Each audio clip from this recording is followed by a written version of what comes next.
What's going on, everybody? Welcome back to GmiasWorld Podcast, and we have so many games. We had a triple header Saturday. It was a lot of football going on. We're going to jump off with the Texans and the Buccaneers. Now, honestly, I'm very, very excited for the Texans. They clinched a playoff spot. That's going to be very interesting to watch because the way that everything was rolling out, I didn't think it was going to happen. The Buccaneers were playing pretty tough. I knew that this would be a very, very close game simply because I don't know what it is about Jameis Winston, but his turnovers haven't been equaling losses the way that it's been in the past. You know what I'm saying? Like, the dude's able to throw like 19 interceptions, but he can throw like 20 touchdowns and they still win games. Regardless of the situation, they did, I believe, he's going to be coming back. I think Jameis Winston's going to be coming back, so we'll see how that works. But good luck to the Texans. I really want to see how they're able to manage without J.J. Watt. They haven't had him in critical times over the last couple of years. Those surgeries are really catching up with them. So if I'm a Texans fan, I'm planning on life without J.J. Watt going forward. Obviously, you don't have Jadeveon Clowney. So we'll see how that works out with the Texans. The Bills and the Patriots. This game was very, very crazy. And look, you know why? Look, this dude, right, Josh Allen, bro, they could have easily beat the Patriots. But these overthrows, and look, I like Josh Allen. All right, so I'm not going to, go wild on him right now. Even though, like I said, being objective, he had some horrific throws. Now, I know Beasley is 4'3", but you still have to put the ball in a place where the receiver has a chance to catch it. And these guys have to stop setting guys up to get railroaded with passes. Like, that's another thing with this guy. He'll throw the ball where when the guy turns around, it's like somebody's about to smash him. I don't understand. He doesn't like his teammates. Again, the Patriots, everybody is thinking whatever they want to think. Oh, they cheating with the Bengals. This is what's going to happen. Until you see the Patriots lose in the playoffs, early, first round knockout, they get a bye. Obviously, they're going to be the number 2 seed. The Ravens will secure the number 1 spot.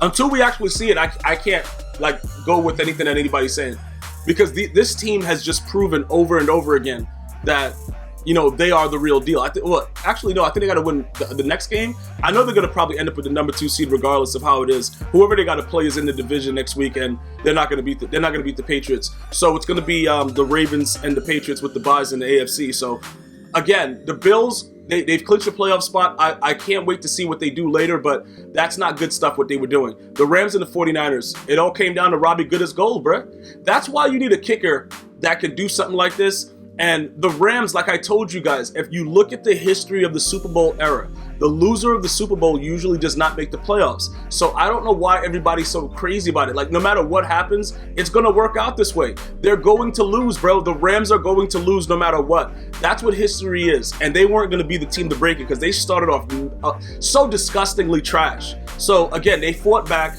I don't know, man. I don't really know what to say about it. It was a hard nip-tuck game, whatever. It came down to the field goal. Robbie Good's goal made it. It pretty much it.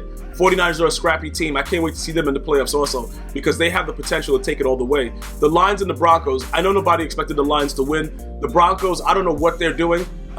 It doesn't really make any sense what happened. Obviously, it was a huge mistake made, taking a chance on Joe Flacco. We'll figure out what happens later, but, it is what it is. You get paid based on your worth, and he souped up his value, and he was able to go ahead and pull a fast one on John Elway. Whatever, bro. It is what it is. It's done. The guys should be gone, right now during this podcast while you're listening to it actively, unless they want to wait until the offseason, but it's no way that guy comes back as a Denver Bronco. The Lions, they've been a hot mess for a minute. It's not much else we can really say about it, so you got to just move on and just know that it is what it is. So yeah, that's pretty much it for that. I don't want to talk about the game. It's of no relevance. Raiders and the Chargers. You know what's interesting about this? People were tweeting out that the Raiders still have a chance to make the playoffs. And I was like, huh? What? Who? And they actually can if a lot of different things happen. Do I think those things are going to happen in the final week of the NFL next week? I don't think so. But it's amazing that they've been able to accomplish a lot of this stuff when none of us really thought that they would be able to do any of it. It's fascinating to see it happen. The Chargers are just such a disappointment. I don't know, realistically speaking, last year, Phillip Rivers played a lot better than he did this year, in my opinion. I'm just going to go my opinion. Defensively, defense was a lot better last year. This year, I don't know what they're doing and what was happening, but something needs to change. I don't know if they're going to find another QB. I don't know what they're going to do, but something has to happen because this team has been continuously letting their fans down. And, the organization themselves, it's just, they're not living up to the billing, bro. Like, it's just really, really been bad. So something has to change there, and it has to be done immediately. The Jaguars and the Falcons, okay, bro. The Falcons, I don't, look, where was this Falcons team early in the year? Julio Jones, fewest games of 12,000 reception yards. You got to give Matt Ryan credit for that. Matt Ryan doesn't get credit for a lot of other stuff. The dude is known for 28-3. Like, again, I don't know exactly what was happening this season, because when you think about it, if you have a Julio Jones, let's just say any of us that's watching this podcast right now or listening to it on iHeartRadio, Spotify, iTunes, let's say that we went out and we just wanted to be a quarterback and we had Julio Jones. Do you think that we would be able to do this stuff? Like, the guy catches the ball no matter what is happening, dog. You remember when he went to the Super Bowl, he made that catch on the right side of the field and we were looking at it like, is that guy human? That's Julio Jones. And for some reason, the Falcons go out there and it's like they're trying to throw the ball to everybody else, and it's a weird scheme, and dudes are just idiots. I don't know what's going on, okay? But I can tell you this much. Julio Jones, I know he got the record, but at what cost? I believe that he sacrificed his career for Matt Ryan, and I'm going to always believe that. Because I would rather him not have that record and have some Super Bowl rings, because he's a great receiver, and you don't get the credit you deserve without Super Bowl rings. You just don't. And, like, bro, it is what it is. Like, I don't really care. Like, this dude, Matt Ryan, dog, like, I'm done with him. Ravens, Browns. All right. Listen, Baker Mayfield, okay, bro. You know what I'm saying? You are a horrific quarterback. All right, bro. You know what I'm saying? You don't got to do it. Hey, you don't got to show us no more, dog. Like, we've had enough. This dude, Freddie, I eat everything in the kitchens. That dude should be fired right now. I don't know what happened, what's going on, but let's talk about that later. Congratulations to the Ravens, man. #1 seed coming off of that season last year where people were booing Lamar Jackson. Beautiful thing to see. Excellent stuff. They did get a couple players nicked up. I want to see if they're able to rehab and get ready. You know, they got a week off. Well, they don't really got a week off. I don't know if they're going to rest everybody, but they already have the #1 seed. Maybe they rest somebody, then they get the bye week so people can get healthy. That could be a good and a bad thing. You know what I'm saying? You know, you get away from the game and then sometimes you're rusty. We'll see what happens with that, but congratulations to them. It's not easy to win a football game in the National Football League. And these guys are the #1 seed in the AFC. So congratulations to them. The Browns, OBJ going wild on Freddie Kitchens. That organization, I don't know what they're doing. They had the potential to do something well. Baker Mayfield, I don't know what happened with him coming off of his last season, but he was very, very disgusting to watch. And I like Baker Mayfield, bro, but like, yo, that dude, I don't know what he's doing, man. You know, somebody got to go talk to him or something. Like, yo, bro, shave the mustache or something. I don't know what he's doing. It is what it is. The Panthers and the Colts, let's just be honest. You know what I'm saying? McCaffrey, it was only good for fantasy football. Like, this team is, bro, the Panthers team, bro, you let the Colts beat you 38-6. Like, I don't care who's at quarterback. I don't care what's going on. Like, when you lose, like you're playing Madden, like this is a Madden game, like you really just need to go. We got to figure out what's going on. Like, certain people got to get fired. This guy got to get never rehired. Like, you know what I'm saying? Like 38-6 though. But if you have McCaffrey, you good. You know, that's the good thing about it. The Colts, I don't know what they're doing anyway. I don't think they're going to make the playoffs. We'll see how that works out. But that was a very interesting thing that unfolded. You know, Cam Newton's probably going to be traded in the offseason. We'll see how that works out. Good luck to him, man. Bengals and the Dolphins. Yeah, that dude Fitzpatrick, though. Yo, Bengals secure the #1 pick. Like, how do you know what I'm saying? Like, I don't know how to feel about that. Like, if you're an organization, like, is it a good thing? Like, yo, bro, you got the #1 pick, but you had to lose every game, bro. Like, you had to suck to do it. I don't want I don't want a Grammy if it's because I'm the worst player ever. Like, I don't know what is going on with the Bengals. Them dudes are trash, though. But the Dolphins, like, they showed some life, man. And they went out there and they played pretty well. I can't really knock them. They're garbage, too. But at least they weren't the trashiest of the trash. Steelers and the Jets. Now, this is why I was telling you guys that the Steelers were going to have a lot of issues.